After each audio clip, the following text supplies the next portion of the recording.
Welcome back, everybody. Today I'm going to teach you how to create a Mailchimp RSVP. This is a fantastic way to invite your audience to events and track responses directly through your email campaigns. Let's jump right in and get your RSVP set up. First, open a web browser and navigate to Mailchimp.com. This takes you to Mailchimp's homepage where you'll access all your email marketing tools. Once you're there, click on Sign In and enter your account credentials. Make sure you're using the correct login details to access your campaigns and subscriber lists. After signing in, you'll see the main dashboard. Look to the left sidebar and click on the Campaigns tab. This is where all your email campaigns live, whether they're drafts, scheduled, or already sent. Here, you'll either create a new campaign or edit an existing one. To start fresh, click Create Campaign and select Email from the options presented. If you already have a campaign you'd like to add an RSVP to, simply open that existing campaign to edit it. Next, you'll need to access the email editor. Click on Design Email if you're starting from scratch,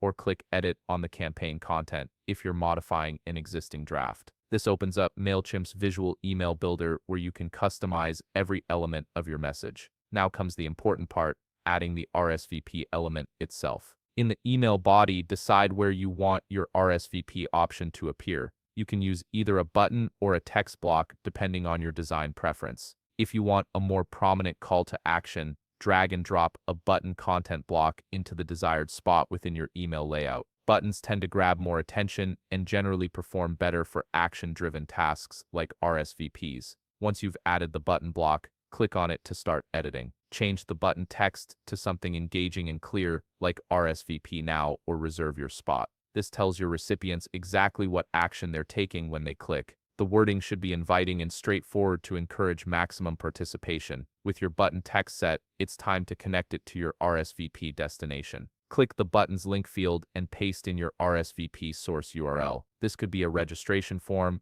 an Eventbrite page, a Google form, or any other platform where you're collecting responses. This link is crucial because it directs recipients to actually complete their RSVP. If you prefer a text-based approach instead of a button, you can use a text block. Simply highlight the RSVP text you've written, click the link icon in the formatting toolbar, and paste your RSVP URL there. Both methods work effectively, so choose whichever fits your email design best. Before sending your campaign out to your entire list, it's essential to test everything. Click on Preview and Test, then select Enter Preview Mode. Send a test email to yourself and click through the RSVP link to ensure it's working properly and directing to the correct page. This step prevents any embarrassing broken links from reaching your audience. Once you've confirmed everything looks good and functions correctly, save your changes. Finalize the campaign by clicking Next or Review, then choose to either send immediately or schedule for a later time depending on your event timeline. And there you have it, you've successfully created a Mailchimp RSVP that will help you gather responses efficiently. If you found this video helpful, please leave a like, subscribe, and see you in the next video.